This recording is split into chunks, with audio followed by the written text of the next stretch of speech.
Hello and welcome to Plus Sports on Plus TV Africa. I am Mikhail Tinubu. It's Wednesday, and of course, we have some news about Champions League football from last night. Of course, a bit of tennis, and a great legend is finally retiring.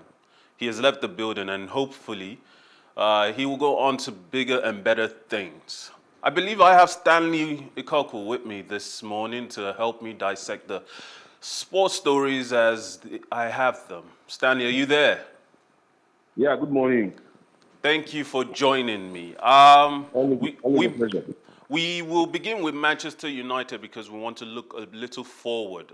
Manchester United captain Harry Maguire will be sidelined for a few weeks with a calf injury. Manager Ole Gunnar Solskjaer said on Tuesday, September 28th, ahead of their Champions League group game against Villarreal. Maguire and fellow defender Luke Shaw did not take part in Tuesday's training session.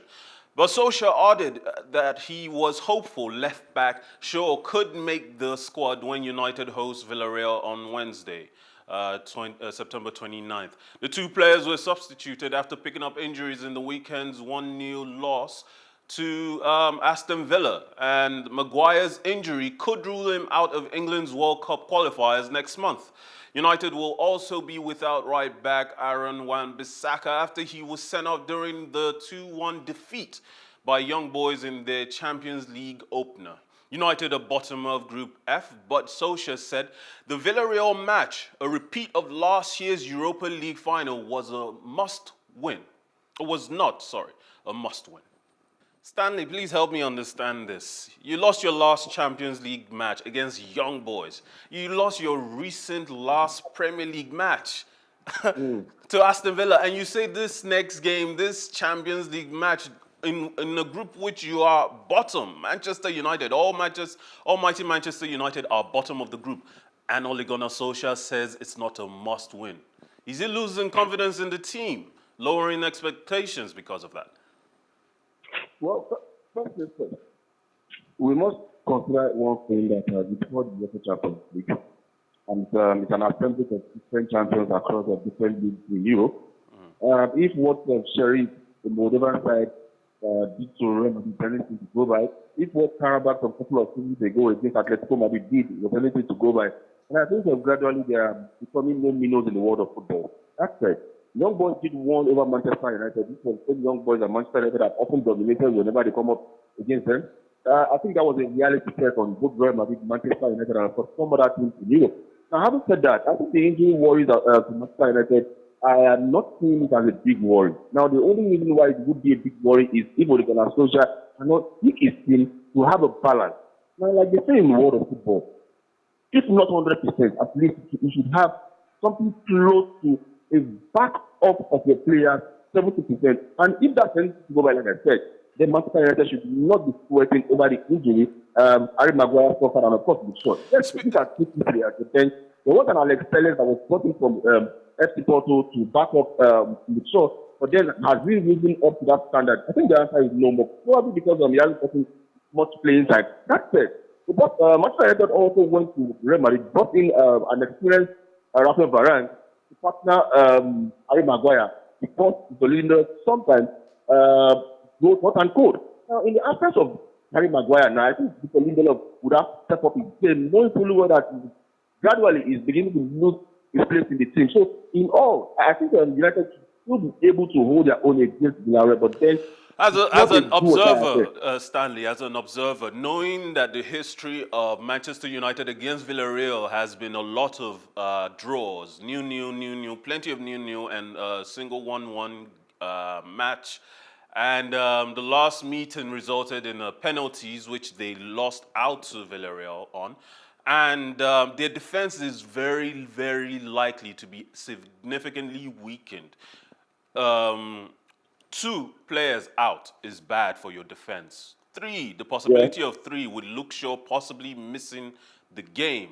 How can Manchester United be expected to cope against a Villarreal that they have such a bad history of playing against, knowing that their defense, even with a Varane, who will be partnered up either with Bailey or Lindelof, how can they survive against such a technically and tactically sophisticated team? Now, that problem, I think, should be that from Ole Gunnar Solskjaer. Now, what makes a good or a world-class manager is when you find yourself in a precarious situation like this and you're able to navigate your way out. Villarreal are not the one that did this work. Manchester United are 3 times champions of the UEFA Champions League. They lost the Europa League final because I feel they didn't do their homework very well. All right, let's go to the Champions League match yesterday that everyone was waiting for and certainly did not disappoint. Lionel Messi scored his maiden goal for Paris Saint-Germain in Tuesday's September 28th 2-0 Champions League victory against Manchester City. And there was a sense of relief at the League One club. After the Argentine's stuttering start to the season, Messi had been unconvincing in his first 3 appearances since joining on a 2-year contract after leaving Barcelona. But on Tuesday, he reminded everyone of his talent. After a quiet first half, the diminutive forward linked up with Kylian Mbappe and found the top corner to effectively wrap up the win in the 74th minute. His goal sent the Prince crowd into raptures and prompted a rare celebration from coach Mauricio Pochettino. Expectations have been sky high for PSG's attacking trio of Messi, Mbappe, and Neymar.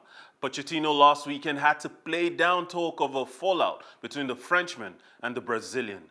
While they have yet to hit top gear, Tuesday's game showed promise. City manager Pep Guardiola, who coached Messi at Barcelona from 2008 to 2012, said his team played well, but that it was impossible to keep a lid on players like Mbappe, Messi, and Neymar.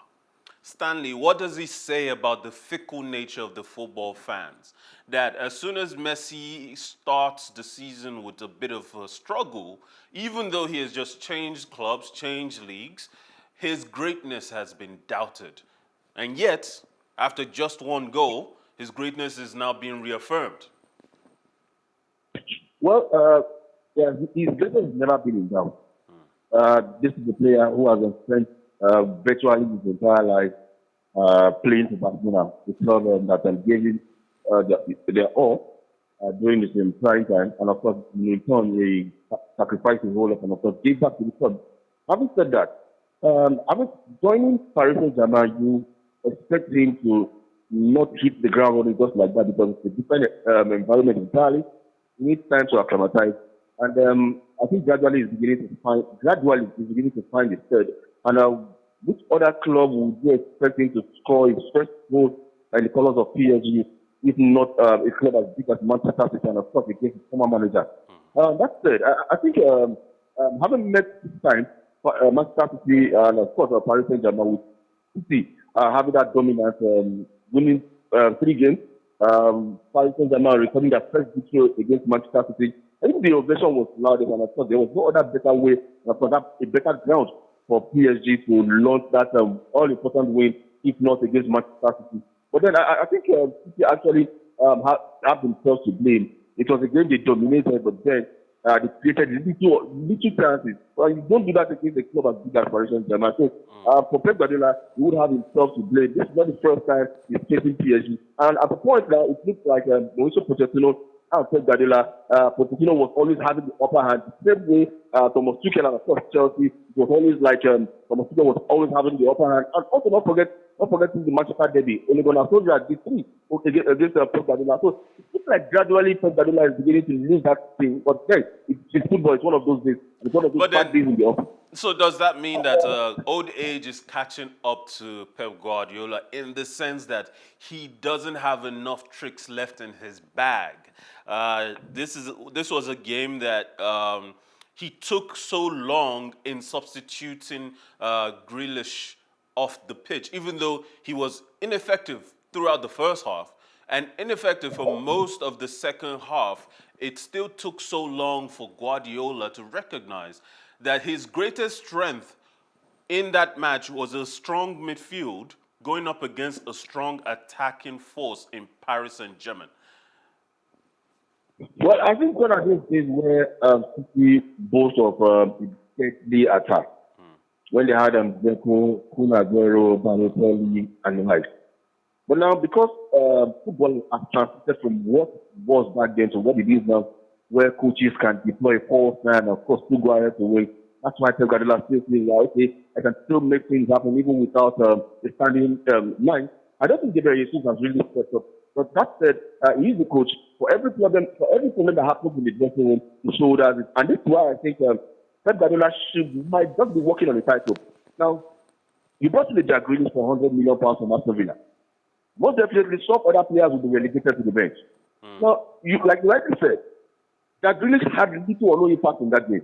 Why not take him out? Because an English player does not mean he should start to play every game. Because he spent over £100 million in his acquisition does not mean he's the alpha and omega of the team. There are some bad things in the office, and Speaking you about expect an as a English manager to player take who that ought boat by to, taking him out. speaking about an English player who maybe is expected to start, Phil Foden started all seven group stage games last season, and yet, this season he's had to take a step back because of because of Grealish. Grealish being in the team, and even though there will be games where he doesn't perform as well, because throughout last night, it seemed he was reluctant to go out wide and simply cross the ball. He kept trying to cut in, and they knew where he was going. The stronger midfield that Man City had was their advantage, and yet the midfielder that stood out throughout the match was Verratti. So, now, you see, I think that there might be a little bit of problem. Now, Bernardo Silva has always been an integral part of Manchester City.